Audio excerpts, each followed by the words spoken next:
Hey guys, tonight we ease ourselves into the last year of the Great War, 1918, a time when Europe is tired, muddied, and desperately waiting for the sound of peace that never seems to come. Imagine the smell first. Damp wool, wet soil, and something faintly metallic lingering in the cold spring air.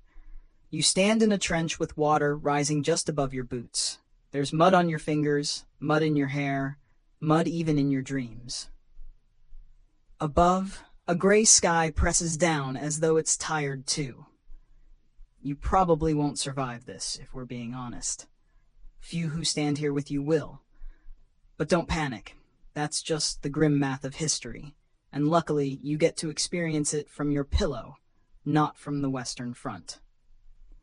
So before you get comfortable, take a moment to like the video and subscribe, but only if you genuinely enjoy what I do here. And if you're listening right now, post your location and the time of night down in the comments. I love seeing where everyone is drifting off from. Now, dim the lights, maybe turn on a fan for that soft background hum, and let's ease into tonight's journey together. You trudge forward with the spring offensives. Germany is desperate, and they're throwing their best troops, their stormtroopers, into one last series of colossal pushes. The generals call it the Kaiserschlacht, the Kaiser's battle. To you, it feels more like a gamble at a smoky card table, except the chips are lives and the dealer is merciless. The trenches shake as artillery opens up. It's not new. You've been hearing shell fire for years now, but this barrage feels endless. Dust fills your lungs, and each thump rattles your ribs. Then, as the thunder dies down, whistles pierce the air. You climb the fire step, your rifle slick in your hands, and stumble into no man's land with hundreds of others. Mainstream fact. On March 21st, 1918, the Germans launched Operation Michael, the first of these offensives, with more than 1 million men along a 50-mile front. It smashed through British lines so quickly that for a moment the Allies thought Paris might be in reach again. But here's the quirky bit. Many German troops moved so fast, they outran their own supply wagons. Imagine sprinting across devastated countryside, desperate to keep the momentum, only to pause and realize the bread cart is 2 days behind. Some soldiers raided abandoned Allied depots, munching canned beef while waiting for the next order. Historians still argue whether the offensive was doomed from the start. Was it a brilliant tactical plan undermined by poor logistics, or was it simply a fantasy of victory pasted over exhausted soldiers and a crumbling empire? You'll hear passionate answers on both sides, usually delivered with hand gestures and furrowed brows at academic conferences. For you, walking the churn ground of Picardy, the debate doesn't matter. What you feel is hunger, what you smell is cordite, and what you hear is the guttural shouting of stormtroopers rushing ahead with flamethrowers. The earth itself seems to hiss at you. You duck into a shell hole. The water inside is freezing, but you're grateful. It hides you from the machine guns raking the field. You pull your collar up, listening as bullets snap overhead like angry insects. Somewhere behind, someone yells about reserves, about counterattacks, about holding the line. You press your face into the mud and wonder how long this war can possibly last. Later, trudging back toward what counts as safety, you pass men asleep on their feet, leaning on rifles as if they were walking sticks. A few snore loudly, and you envy them. Sleep is rare currency in this spring of 1918. You try to collect scraps of it whenever you can, sometimes even sitting upright in a trench corner with rats as bedfellows. There's one soldier ahead humming a tune, off-key, something jaunty that doesn't fit the mood. You chuckle despite yourself. That's the human condition. Marching through a war zone with mud on your socks, yet still singing like it's bath time. The offensives rumble on for weeks. Villages change hands 3 times in a single week. Civilians flee with carts piled high, chickens clucking in crates, children dragging battered dolls. You step around a wooden cartwheel abandoned in the road, a silly reminder that ordinary life once rolled along these fields. At night, you look up and see flares drifting slowly down, lighting the torn landscape in ghostly white. Shadows stretch and fade. For a moment, you can almost believe the war is paused, everyone just waiting politely for the next act. Then, the guns resume. A joke among soldiers spreads. The war will end when the mud dries, which means never. You laugh, because it's easier than crying, and besides, it's true, the mud is eternal.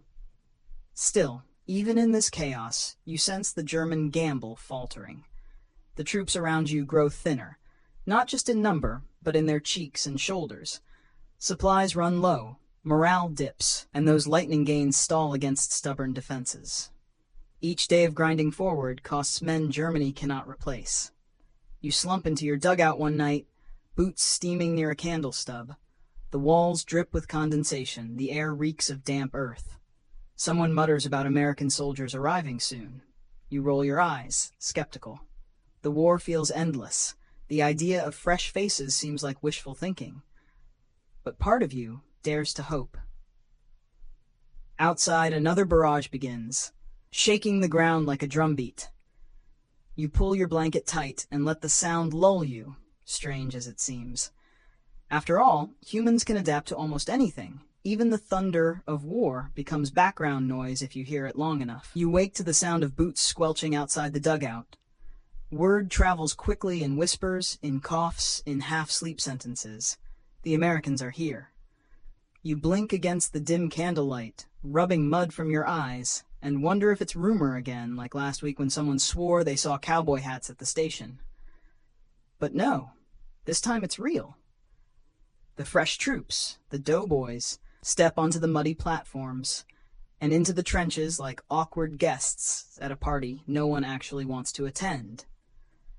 Their uniforms look crisp, their faces round with health, and their eyes wide with the kind of optimism only someone untouched by 3 years of attrition can muster. You can't decide whether to envy or resent them. Mainstream fact. By the summer of 1918, nearly 1 million American soldiers had arrived in France, and more were pouring in at the rate of 10,000 a day. It was a tidal wave of manpower the Allies badly needed, and Germany knew it. The quirky part? Many doughboys brought baseball gear with them. Imagine it, a patch of churned French soil cratered by shells, suddenly doubling as a makeshift diamond. Men in muddy boots sliding into bases marked by empty ration tins, while somewhere beyond the hedge line artillery rumbles. Baseball meet trench warfare. It's a strange combination, but it kept spirits alive.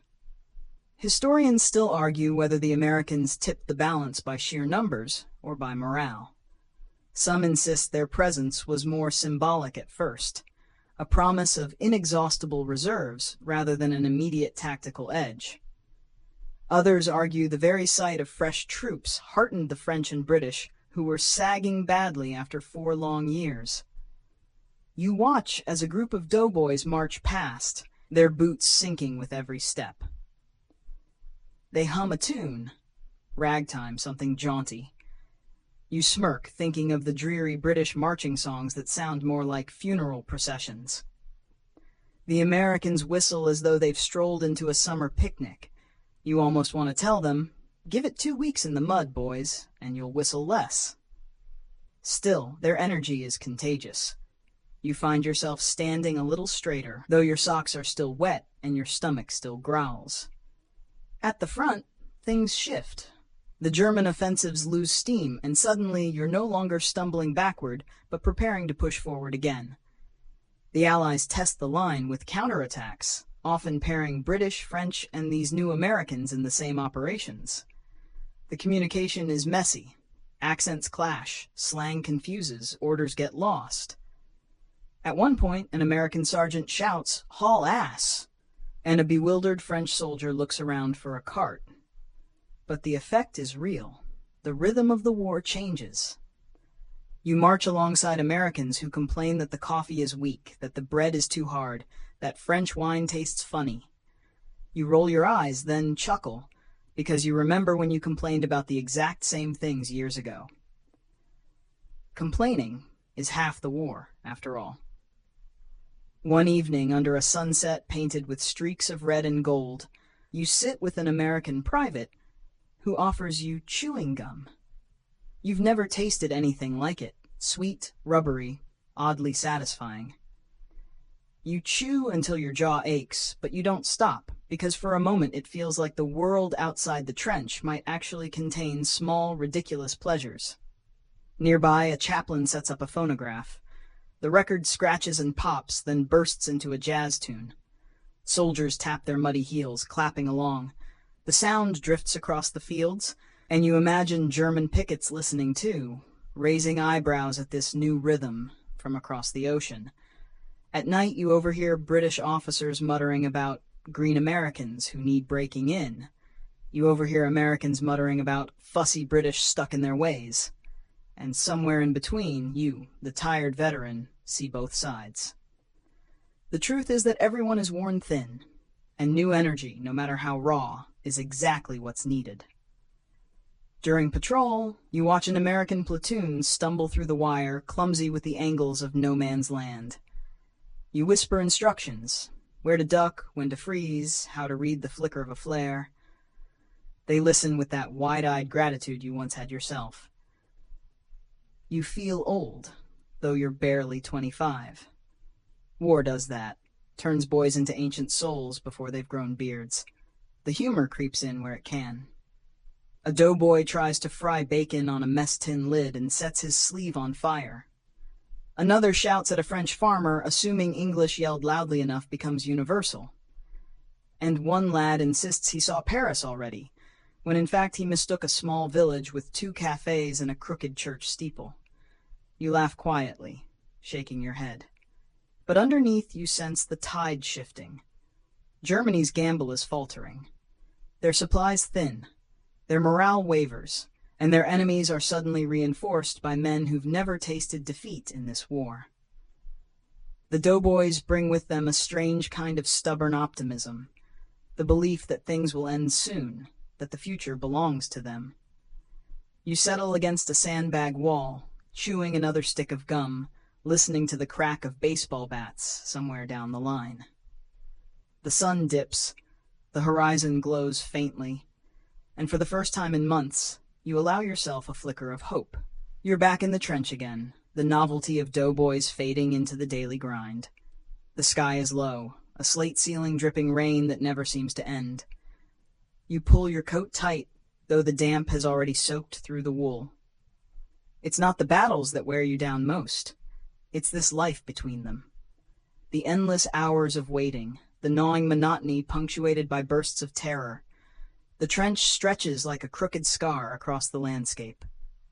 Its walls slump inward, patched with wicker hurdles and sandbags that sag with water. You step carefully because one wrong move and you're ankle deep in muck that smells like rotting leaves, old socks, and something best not identified. Mainstream fact, by 1918, the Western Front was an elaborate system of trenches, dugouts, and communication lines stretching hundreds of miles.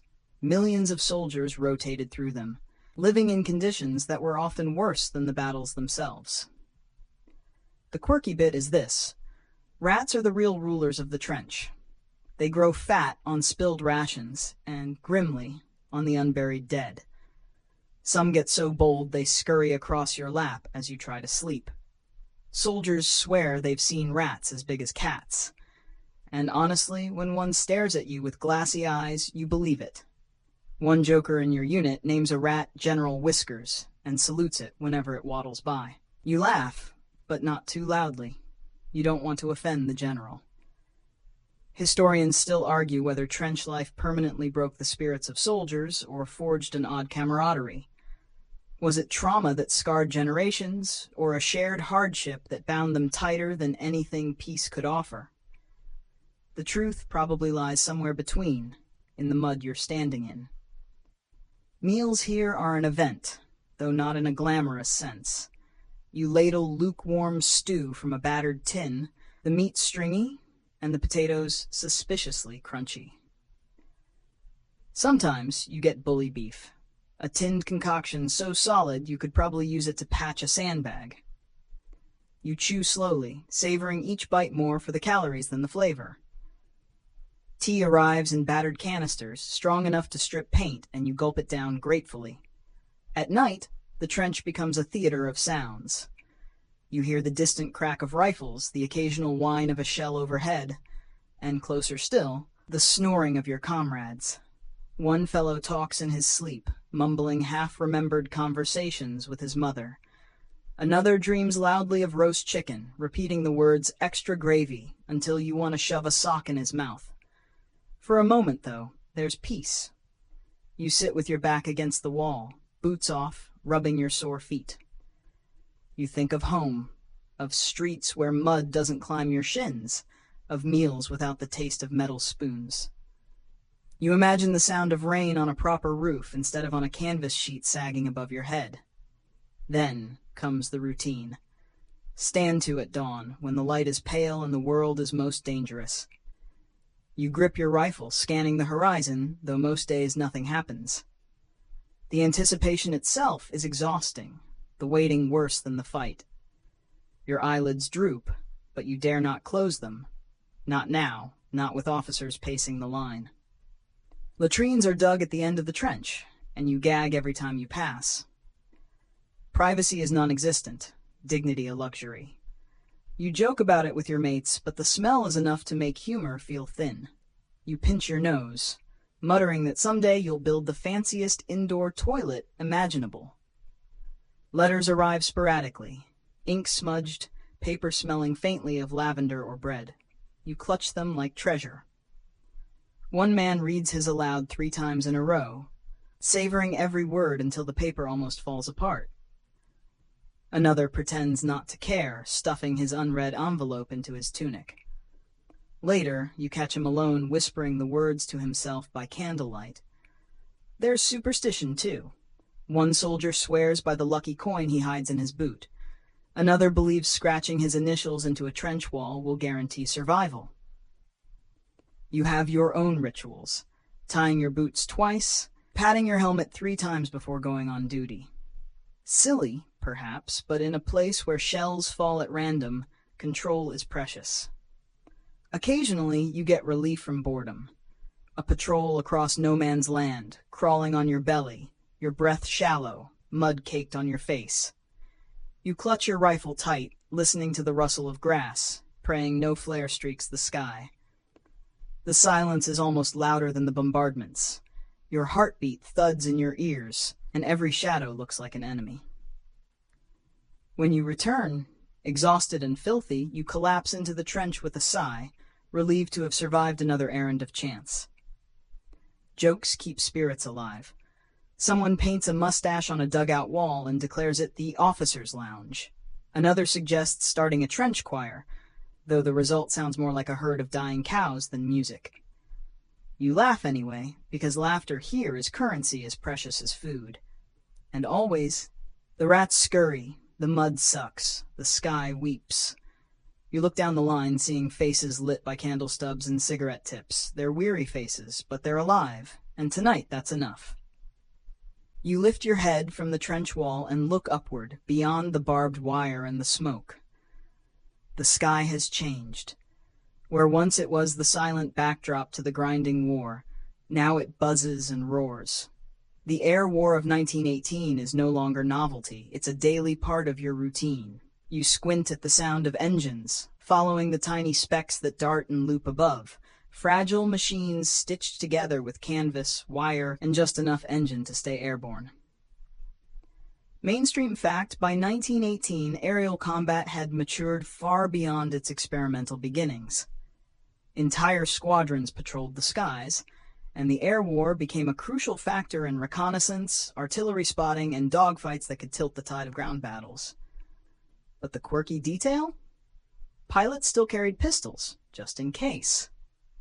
Early on, when machine guns jammed, which they often did, a flyer might literally draw a revolver and take pot shots at an enemy, as if he were in some bizarre mounted duel.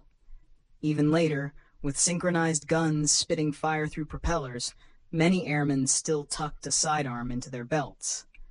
Historians still argue whether this was bravado or genuine practicality. From the trench, you watch them. Two specks twist and tumble, chasing one another in dizzy spirals until one suddenly trails smoke and dips earthward. You wince instinctively, though it's happening hundreds of meters away. A plane nosedives into a distant field, fire blooming for a heartbeat before dissolving into a gray smear. You shake your head, muttering that you'll stick to the ground, thank you very much. The soldiers around you make a game of spotting. That one's a Sopwith camel, someone claims. Another insists it's a Fokker, though he pronounces it in a way that earns a round of snickers. You squint, shrug, and admit you have no idea. It's just another buzzing dragonfly in the endless sky. At night, you hear a deeper drone, heavier, like furniture being dragged across wooden floors. Bombers. You pull your coat tighter, imagining the slow, lumbering machines overhead, their crews sweating as they drop canisters toward rail lines or depots. One clatters not too far away, showering dirt onto your trench like rain. You curse softly, then laugh, because somehow the absurdity of death falling from above feels like the universe playing dice. Occasionally, you're assigned to an observation balloon crew. That's right, balloons, tethered giants swaying high above the battlefield. From up there, observers sketch enemy positions and signal coordinates for artillery. It's dizzying, exposed, and terrifying. The Germans send special aircraft, balloon busters, to set them alight. You clutch the basket ropes with clammy hands, convinced the whole contraption is just a candle waiting for a spark. You remember hearing stories about parachutes being issued reluctantly. Some commanders feared balloon observers might jump too soon, rather than finish their tasks. Historians still argue whether that paranoia saved or cost more lives. You lean over the wicker edge, peering at the patchwork of trenches below, and think you'd rather risk jumping than roast in the sky. Back on the ground, the air war creeps into daily trench talk. You hear about famous aces, Manfred von Richthofen, the Red Baron, already dead by April. Some swear they saw his red triplane flash across the sky. Others whisper about his death being controversial. Was he shot by a Canadian pilot or by ground fire? The debate swirls like smoke, unresolved, yet retold endlessly. You spot Allied pilots swaggering at a field camp once, their leather jackets gleaming, scarves fluttering. They seem like creatures from another world, clean, confident, adored. Compared to your mud-crusted existence, their glamour is surreal. You joke with your mates that if you ever make it out of the trenches, you'll demand a leather jacket and goggles just to look that heroic. During a lull, you lie on your back in a shell hole, staring at contrails that streak the evening sky. The sun burns orange, painting the drifting clouds. The buzzing above becomes almost soothing, like oversized bees humming in rhythm. You imagine yourself aloft, the wind cold on your face, the fields unrolling beneath like a quilt. It feels peaceful, until the machine guns chatter again. Then there's the humor of rumors. Someone swears German pilots drop chocolate bars with mocking notes attached. Another claims a pilot once flew low enough to wave at infantry, cheeky grin and all. You never know what's true, but the stories pass the time, and you laugh along with them. As you settle back into your trench corner that night, you realize the war has expanded not just across land and sea, but into the very air you breathe. The sky is no longer a safe, neutral canvas. It's alive with buzzing, burning, crashing. You close your eyes, listening to the hum above, and let it blend into the white noise of war, another lullaby in this strange, endless symphony. You hear it before you see it, a low grinding rumble, like some great beast stirring in the distance. The earth itself seems to tremble, and you glance over the trench wall to see the hulking shapes moving slowly, impossibly, across the broken ground. Tanks. In 1918, they are no longer the experimental curiosities of earlier years.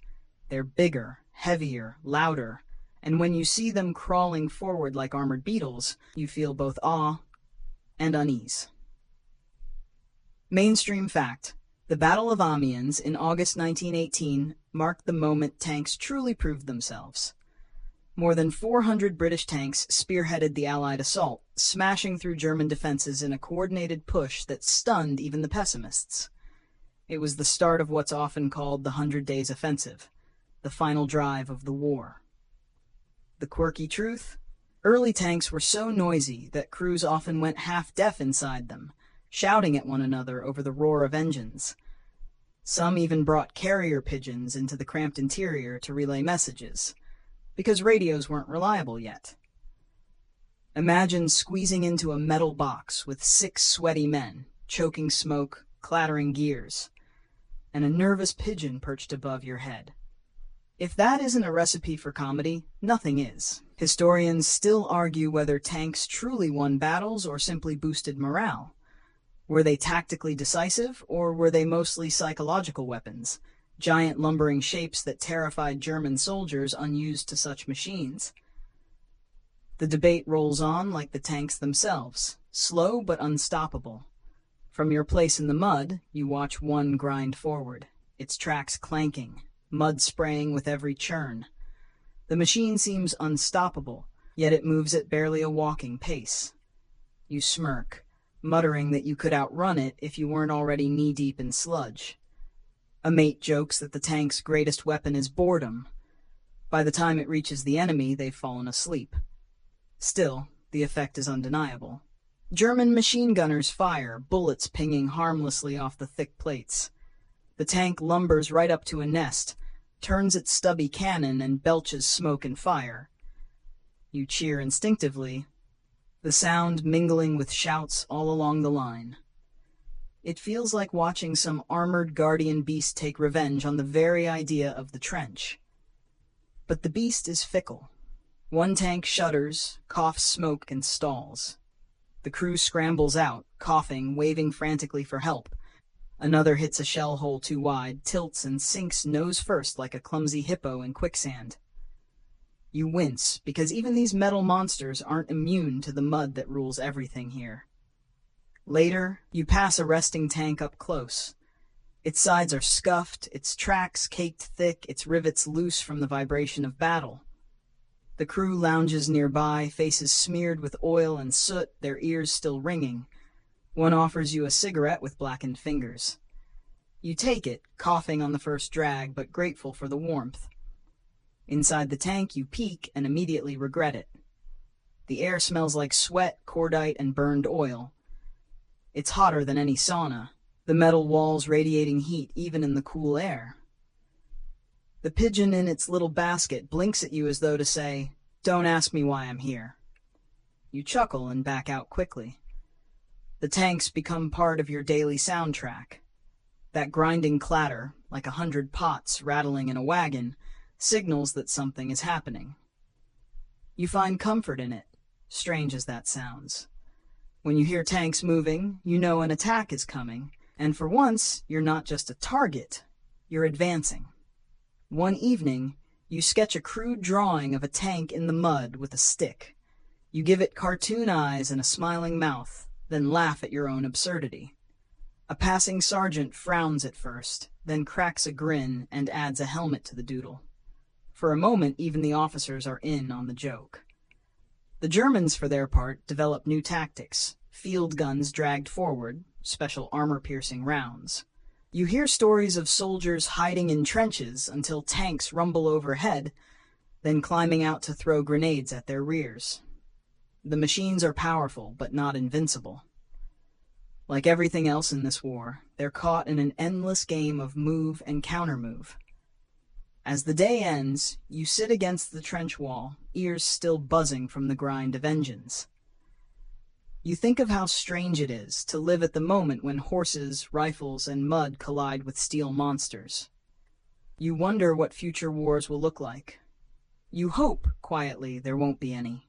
But for now, the tank rumbles on into the twilight, its tracks cutting deep scars into the earth.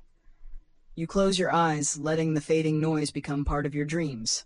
Another mechanical lullaby in the long, weary symphony of 1918. The trench quiets for once, not because the war has paused, but because tonight your attention shifts toward the sea. You can't see it from here, of course. Mud and shell craters stretch in every direction, but you know the war at sea is humming along, shaping what happens at the front. Without convoys bringing supplies, you wouldn't be sitting here chewing on hard biscuits. You'd be starving. Mainstream fact: German U-boats prowled the Atlantic in 1918, hoping to choke Britain into submission. At the peak of unrestricted submarine warfare, they sank hundreds of ships each month, sending food, fuel, and weapons to the bottom. By 1917, Britain was down to only a few weeks of grain.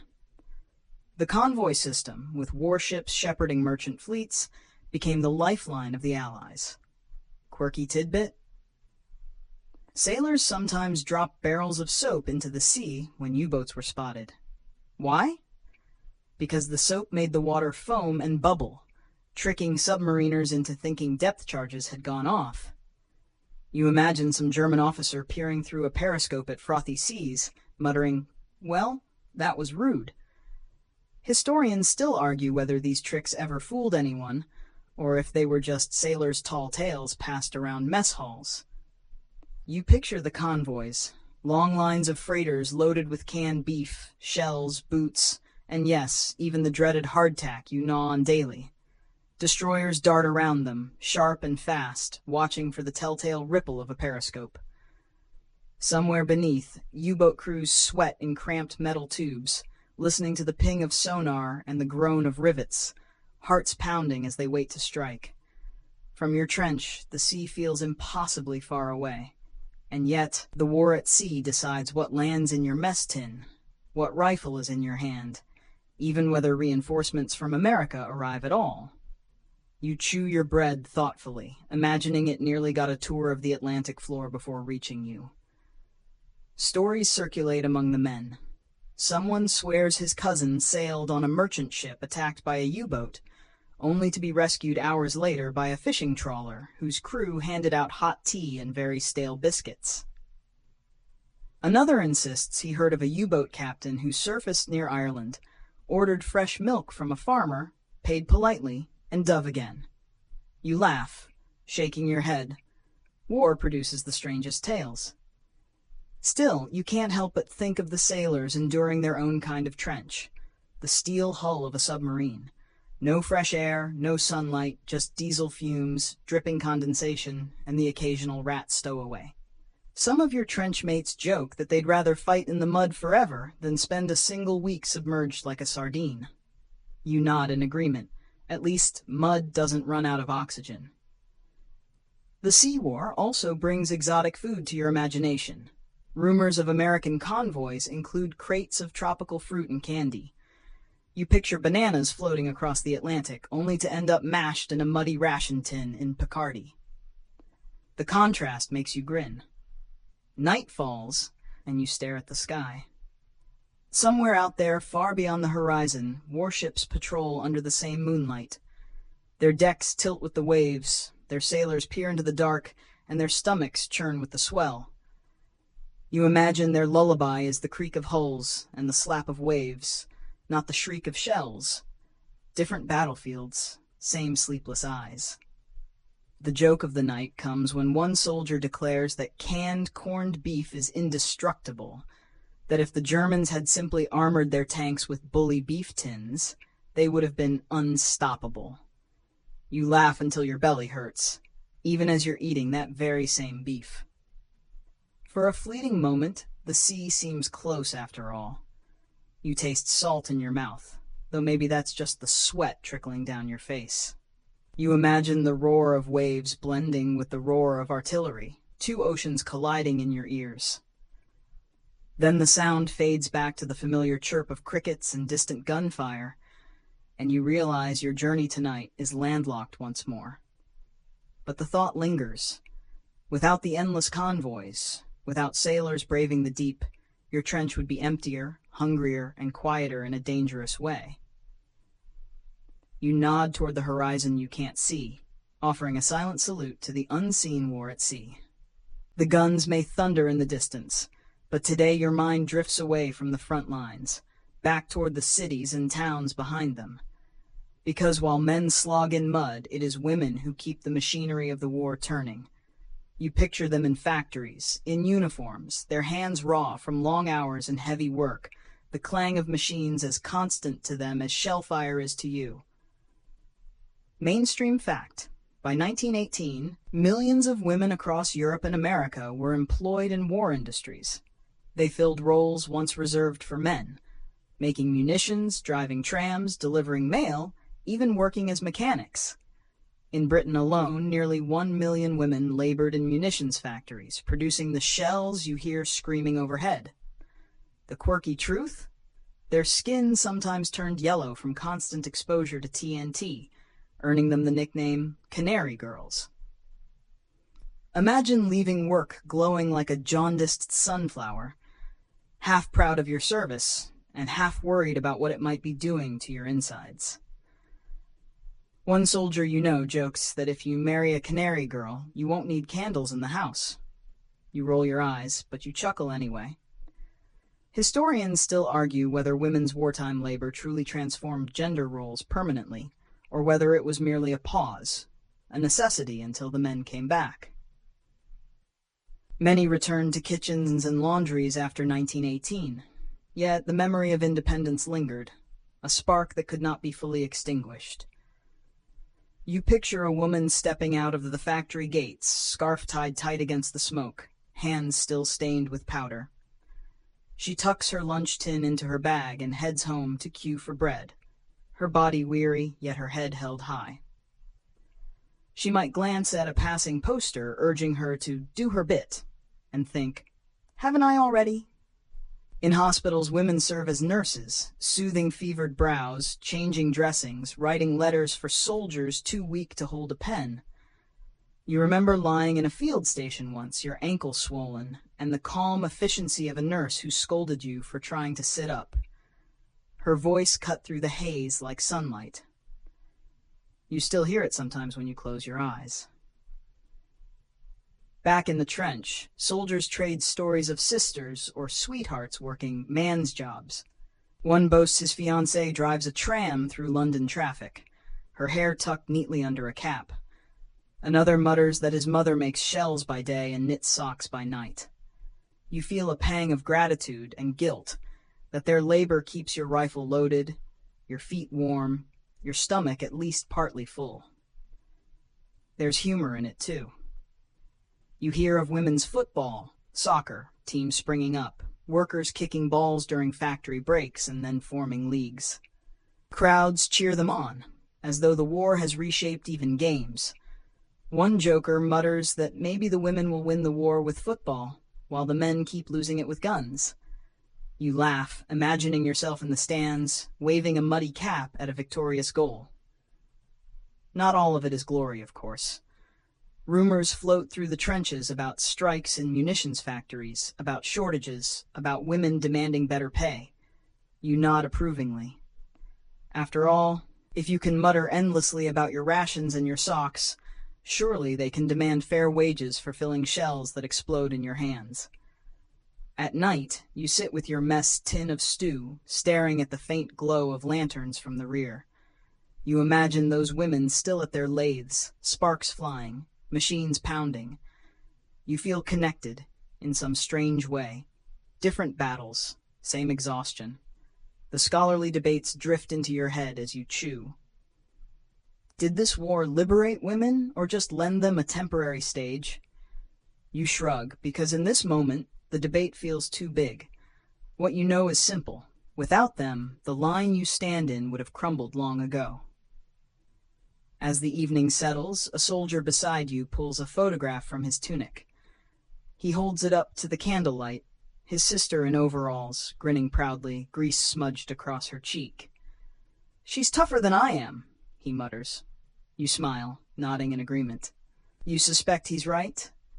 You lay back, eyes heavy, the sounds of the front still gnawing at your ears.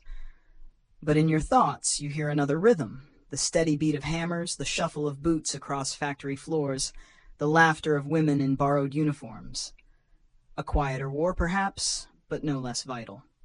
You rub your eyes in the trench dawn and notice a new group marching past, their boots tapping a different rhythm, their accents carrying music you haven't heard before.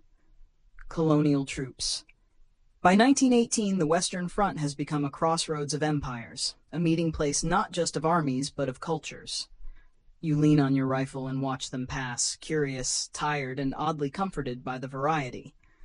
Mainstream fact: hundreds of thousands of colonial soldiers fought in Europe during the war. Indian sepoys, West African tirailleurs, Algerian riflemen, Chinese laborers, Maori pioneers, all brought to the mud of France to serve an empire's cause. Their presence shaped not only the battlefield, but also the conversations about loyalty, equality, and the cost of imperialism. The quirky part? Soldiers sometimes swapped recipes in the trenches. Picture a Senegalese rifleman explaining how to spice a pot of rice to a baffled Yorkshire private, who insists everything tastes better boiled until gray. The trench becomes a bizarre cooking class, where curry powder meets canned beef, and someone always burns the bottom of the tin. Historians still argue whether the colonial troops were treated as equals or merely used as expendable muscle. Some records show camaraderie, respect, and brotherhood under fire. Others reveal discrimination in pay, rations, and recognition. The truth, as always, is tangled in mud. From your dugout, you watch Sikhs tying turbans with practiced hands, Algerians singing softly as they march, and West Indians playing cricket during a rare lull. Their presence brightens the monotony, though sometimes it stirs unease among officers unused to such diversity. You, however, find it fascinating. The trench has already stripped everyone of glamour. Perhaps it can strip away prejudice, too. One day you sit beside a Chinese laborer repairing barbed wire. He doesn't speak your language, and you don't speak his. But when he pulls a flask from his coat and offers you a sip, you accept. It burns your throat, but you smile, nodding thanks. He grins back, teeth gleaming in the candlelight. No words needed. The food exchanges are a constant source of humor. Someone swears that curry is the only thing that can make bully beef edible.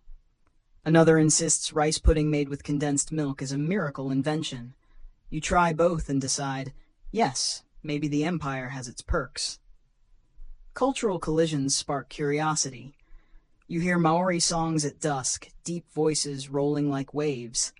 You hear drumming improvised on mess tins, rhythms that carry across the camp until British lads try to clap along, hopelessly out of sync. Everyone laughs, the sound mingling with smoke and twilight. Of course, not all encounters are warm. Rumors spread of colonial troops being denied entry to certain villages, of officers shuffling them to the rear for parades, as though hiding their contribution. You frown, knowing too well that glory is rationed as unevenly as food. Yet in the trenches themselves, where mud erases social standing, bonds form. You remember a Moroccan soldier sharing dried figs with you, his hands trembling slightly as shells thundered overhead. The sweetness lingered in your mouth long after the noise faded. There's also the matter of languages. Orders are shouted, translated, and shouted again. Confusion reigns, but somehow the work gets done. One French officer jokes that he's become fluent in 10 ways of saying, dig faster. You laugh, though you suspect it's not entirely a joke. At night, lying against the trench wall, you listen to the chatter around you. So many tongues, so many cadences. Arabic, Hindi, Wolof, French, English, Maori. It's like being in a marketplace at dusk, except here the stalls sell fear and courage instead of bread. You find it oddly comforting, this chorus of voices sharing the same cold stars. A soldier beside you mutters that the empire is held together with string and stubbornness. You nod, then add, and maybe a little curry powder. He chuckles, shaking his head, and for a moment the war feels almost like a strange cultural festival instead of a slaughter. Still, you sense the deeper undercurrent. These men will return home after the war, carrying memories of sacrifice and injustice, perhaps ready to demand more than statues and medals. You wonder if, decades from now, historians will say, this war planted the seeds of something far larger.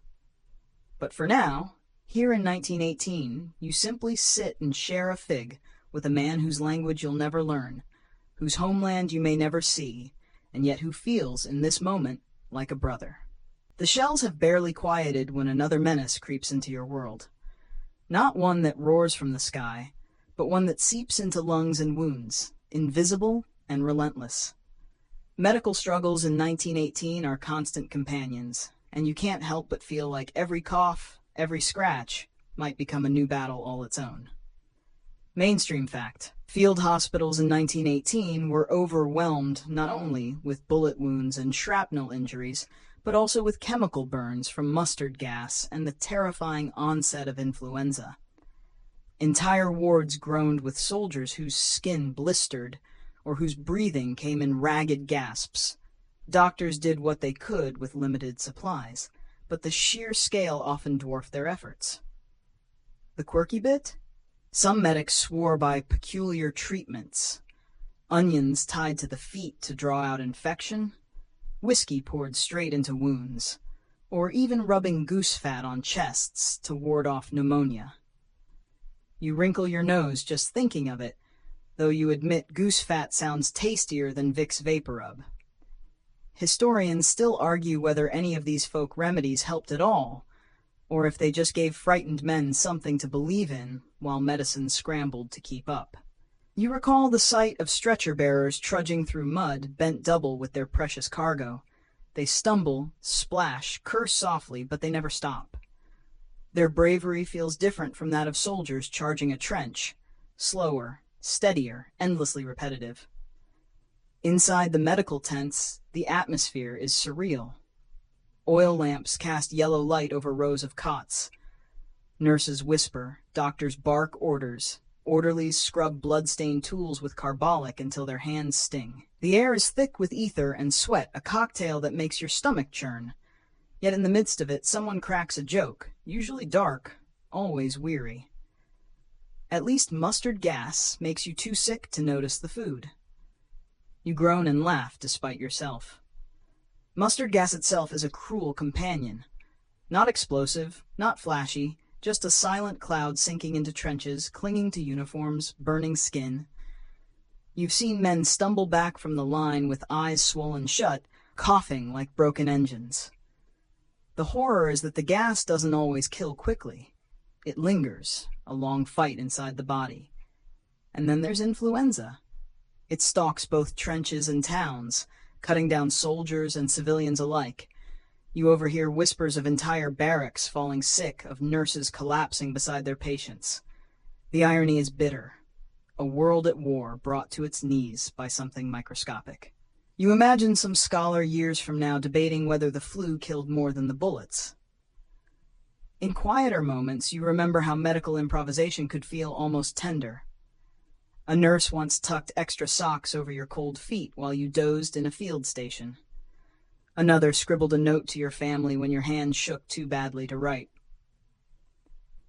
These small mercies stick with you longer than the sharp smell of disinfectant. The food, predictably, creeps into even medical tales. A soldier swears his wounds healed faster after being fed endless bowls of leek soup by a Belgian nurse. Another insists a steady supply of rum is the best antiseptic. You're tempted to test that theory, though mostly for the taste. Your thoughts drift to the odd silence of a hospital tent at night. Men shift in their cots, groaning in dreams. The lanterns sway gently, shadows crawling across canvas. Somewhere outside, an orderly coughs, then coughs again, the sound sending shivers down your spine. There's a phrase you've overheard, spoken with half-serious reverence: better to be lucky than healed. You suspect it's true. Survival feels as random as dice, whether from bullets, gas, or germs. The doctors and nurses work tirelessly, but sometimes you know it's chance, not medicine, that carries a man through.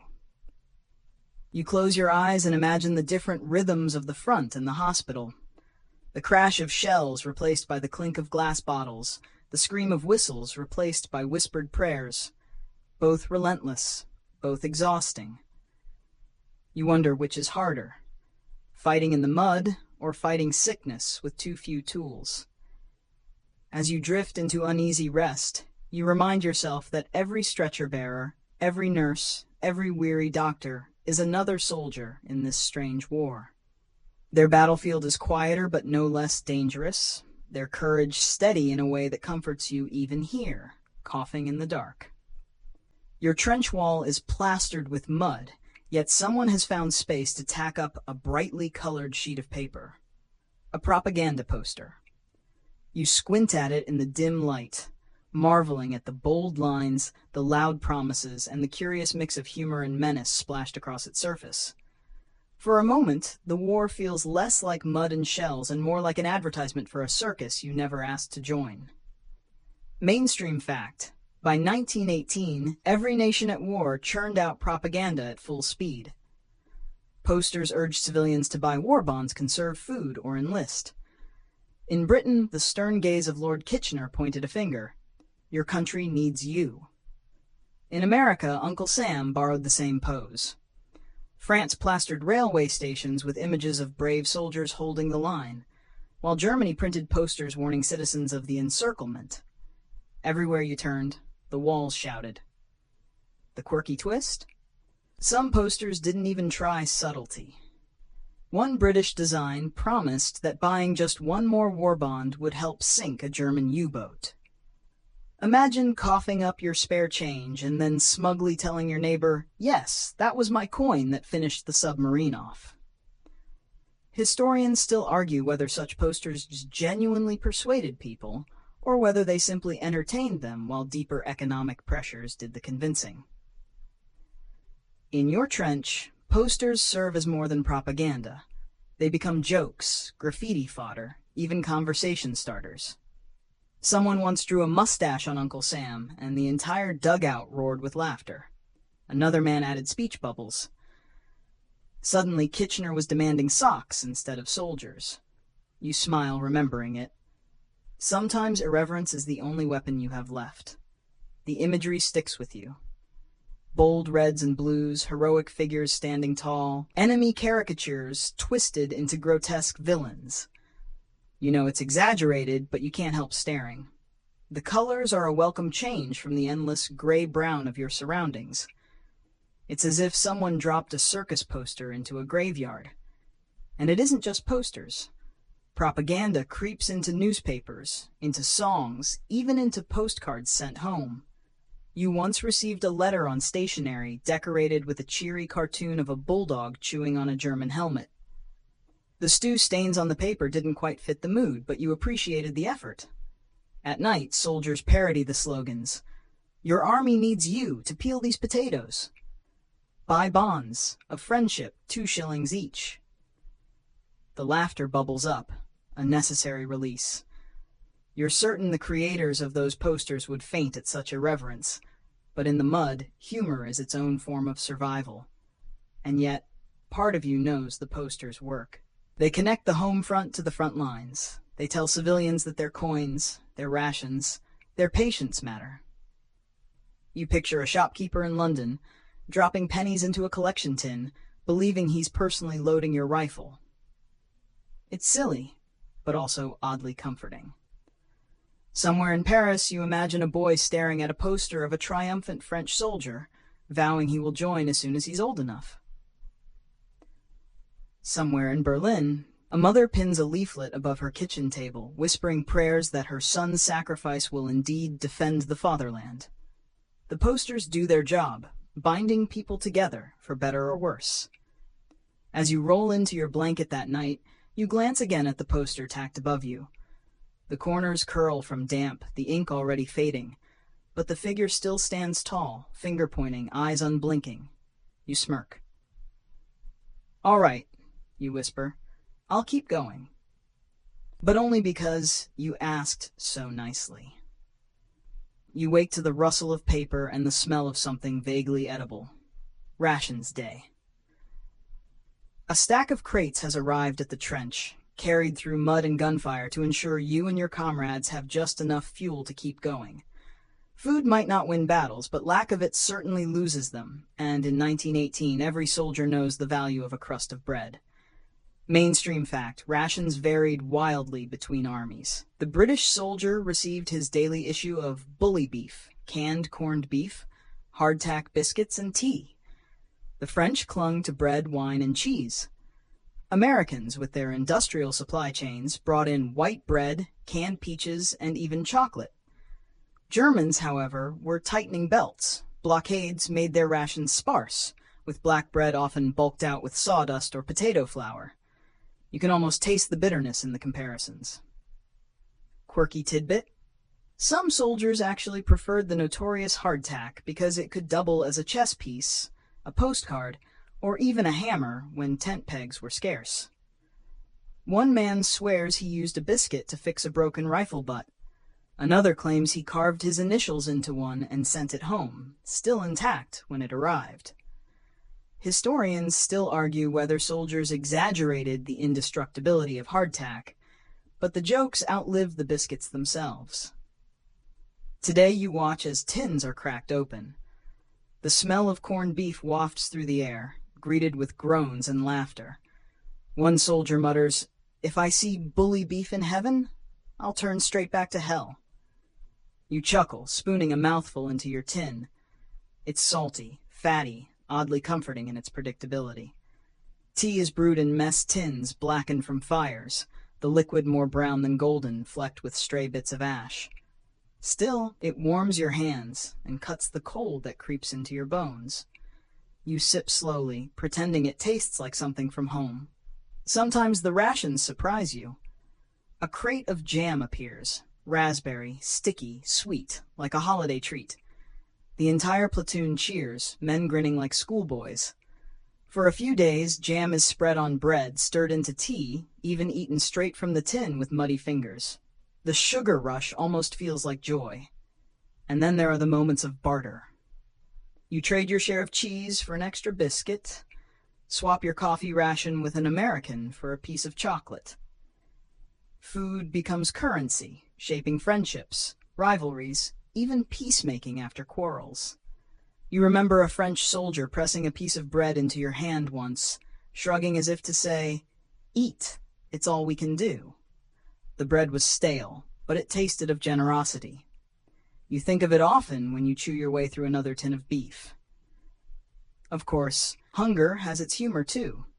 One man insists his stomach growls louder than German artillery. Another boasts he could eat a whole horse, and the rider too, if he's well cooked. The trench erupts in laughter, bellies rumbling in unison. Historians debate how much rations affected morale, but you don't need scholars to tell you the answer. A hot meal, however bland, makes the war feel just a little more survivable. A missed meal, on the other hand, makes tempers flare and hope sag. At night, you gnaw the edge of a biscuit, listening to distant shell fire. The crunch echoes louder than the guns in your ears. You smile wryly, imagining that if peace were ever declared, the treaties should be signed not on paper, but on hardtack, guaranteed to last a century without crumbling. You lick the last of the jam from your spoon, close your eyes, and let the warmth of the tea seep through you.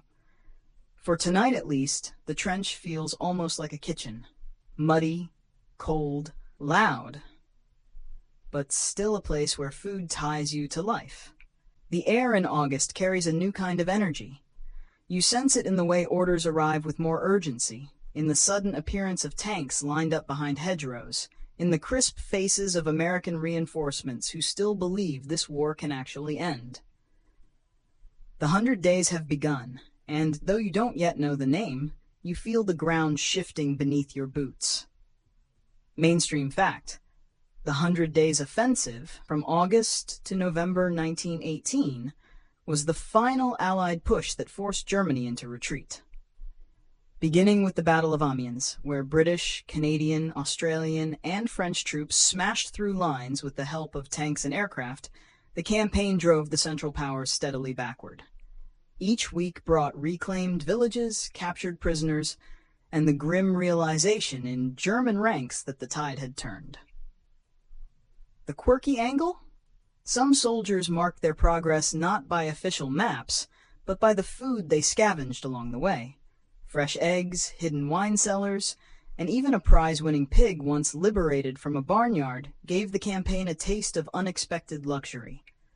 One company nicknamed themselves the Omelette Battalion after raiding chicken coops across northern France. Historians still argue whether these foraging escapades were tolerated by commanders or simply ignored in favor of morale. You shuffle forward through ruined fields, noticing how quickly the landscape changes. A week ago you crouched in endless trenches. Now you march openly, the front moving too fast for spades to keep up. Villagers emerge cautiously from cellars, offering smiles, bread, and sometimes tears. You wave awkwardly, suddenly aware of how mud-caked and exhausted you look. The attacks come in rhythm. Artillery barrages, tanks rumbling forward, infantry advancing behind. At Amiens, you hear whispers that the Germans called it the Black Day for their army. Thousands surrendering without a fight, morale crumbling like a biscuit left in tea. You try not to hope too hard, but the word victory no longer feels like a fairy tale. Still, each step forward costs dearly.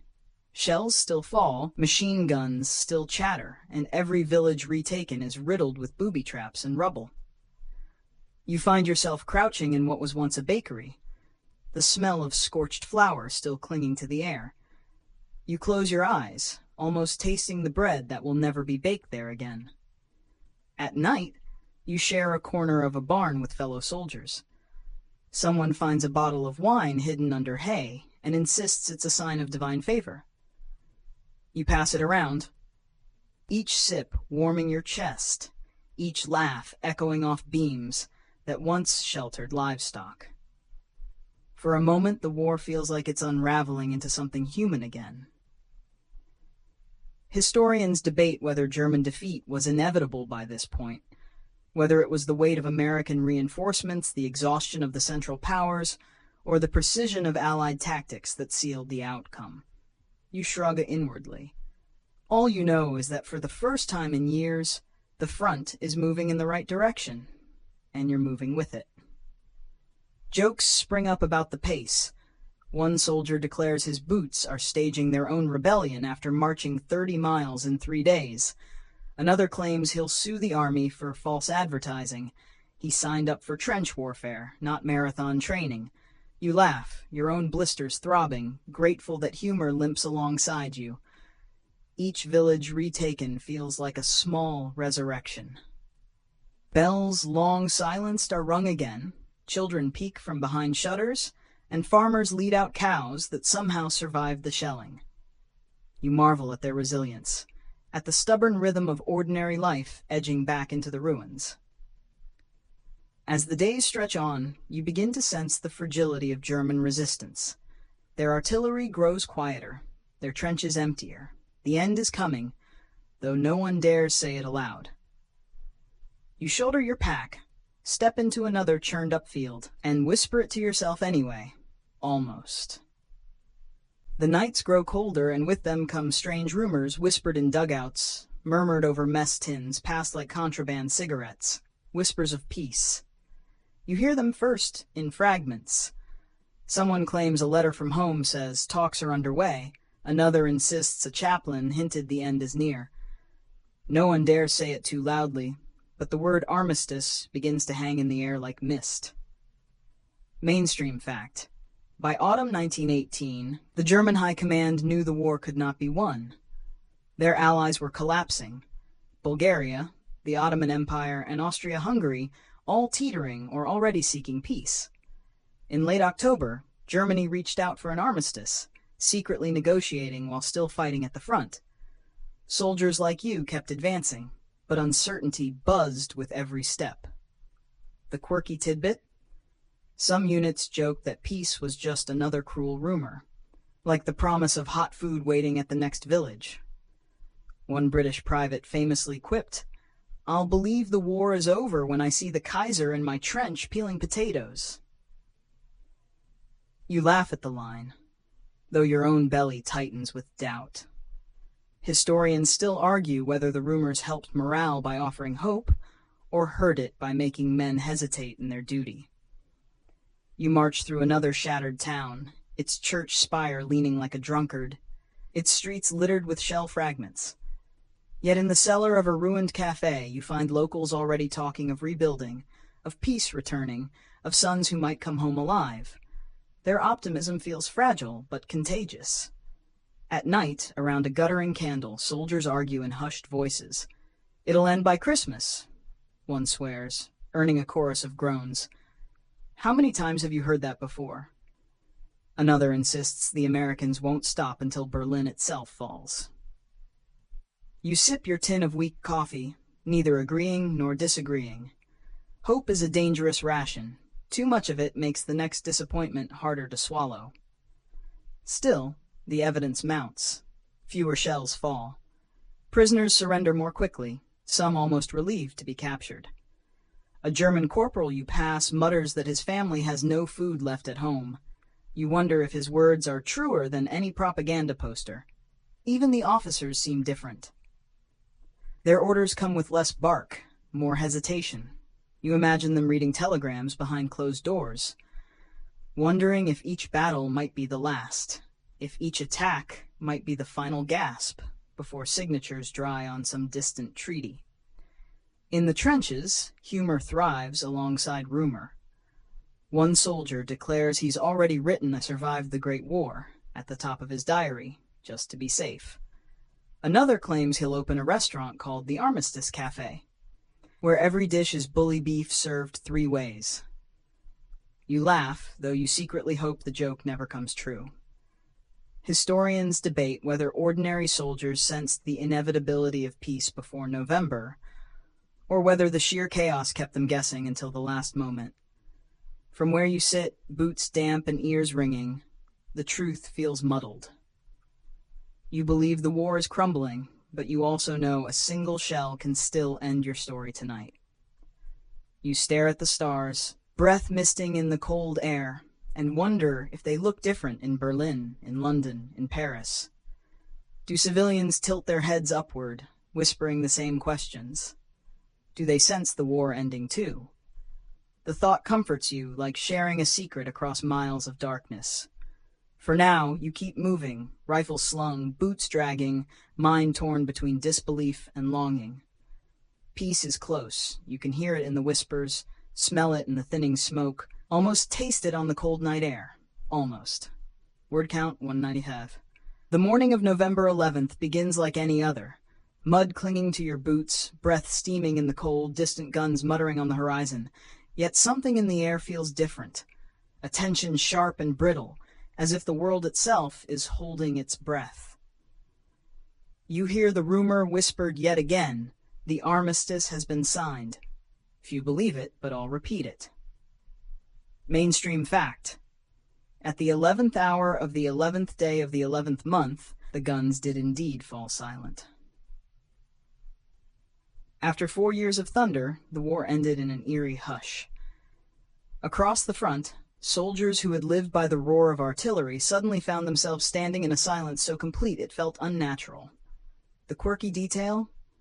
In some sectors, men fired their rifles and machine guns right up until the very last minute, emptying ammunition belts as though eager to have the final word. One French soldier later joked that November 11th was the noisiest day of his life, followed immediately by the quietest. Historians still argue whether those last-hour attacks were pointless bloodshed or necessary shows of strength. You stand with your comrades in a shallow trench, watching the hands of a sergeant's watch crawl toward 11. Each tick feels heavier than the shells you've dodged for years. Around you, men shuffle, cough, mutter nervously. Someone cracks a joke about how the Kaiser must have overslept and missed signing the paper. The laugh is brittle, but it cuts the tension for a moment. Then, suddenly, the moment arrives. 10:59, 11. The guns stop. Not all at once. One battery lingers, another cracks a final round, but gradually, achingly, the noise dissolves into stillness. You wait for the next shell, the next rattle of machine gun fire. Nothing comes. The silence expands, fills the sky, presses against your ears. You look at your hands, at your rifle, at the mud under your boots. All unchanged, yet everything transformed. The war which has defined every breath has simply stopped. Around you, reactions vary. Some men cheer, tossing helmets in the air. Others slump onto the ground, faces blank, as though they've forgotten how to exist without danger. One man sobs quietly into his sleeve, the sound startling in the hush. You stand frozen, unsure whether to laugh, cry, or sleep for a week. In the villages nearby, church bells begin to ring. Their notes carry across fields still scarred with trenches, echoing over barbed wire and shell holes. The sound feels fragile, like glass chiming after a storm. You close your eyes, letting the vibrations settle deep in your chest. Historians argue whether the armistice was truly an end or merely a pause before another war. But you're not thinking of scholars right now. You're thinking of the silence, of how loud it feels, of how strange it is to hear birdsong again without flinching. Your comrades begin to talk, about going home, about food, about what they'll do first. One swears he'll sleep for a year. Another insists he'll never eat bully beef again. You laugh, though the laughter feels fragile, as though it might shatter under the weight of everything you've endured. A German prisoner nearby raises his hand in a weary salute. One of your mates nods back. No words, no hatred, just an acknowledgement. It's over. For both of you. You sit down in the mud, lean back against the trench wall, and let the quiet seep in. After years of chaos, the silence feels like a gift you don't quite know how to unwrap. The silence lingers, fragile and unreal, as you step out of the trench. The ground before you is a patchwork of mud, craters, and twisted wire, but for the first time no shells fall to rearrange it further. You walk slowly, almost timidly, like someone learning how to move in a new world. The war has ended, yet the landscape still screams of it. Mainstream fact: when the guns ceased on November 11th, millions of soldiers remained scattered across Europe, unsure what to do next. Repatriation would take months, even years in some cases, and for many, demobilization dragged well into 1919. You and your comrades are part of this limbo, standing between war and peace, between destruction and rebuilding. The quirky detail? In some towns, people threw impromptu parties, singing and dancing in the rubble. A few soldiers even brewed armistice tea from whatever leaves or twigs they could find, declaring it the finest cup they'd ever tasted. Historians still argue whether these early celebrations masked the deeper trauma or genuinely marked the start of healing. You wander into a village, its houses bomb-shattered, its church missing a roof, but already locals hang garlands of whatever greenery they can find. Children chase each other through the streets, their laughter thin but persistent, like a bird's song in winter. You feel a lump in your throat. After all this ruin, life insists on continuing. The aftermath stretches beyond the front.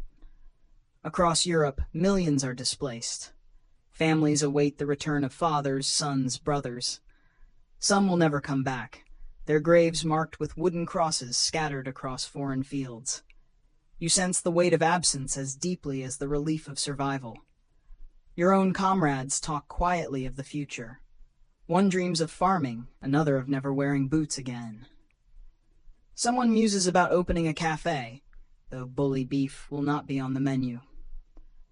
You chuckle, remembering the same joke told during the 100 Days, proof that humor is a soldier's most enduring weapon. Historians debate whether 1918 marked an ending or merely a pause before another greater storm. But standing here, you only feel the enormity of the present. The war is done. The cannons are cold. The world, though wounded, has a chance to breathe again. You walk through ruins softened by morning light, past walls covered in moss, past fields slowly reclaiming their scars. The air smells of damp earth rather than cordite. Somewhere a rooster crows. It feels almost absurdly normal. As you stroll, you think of memory, how this war will be told, retold, reshaped into poems, statues, films, bedtime histories. You wonder what details will survive. The mud, the rations, the jokes scribbled in diaries.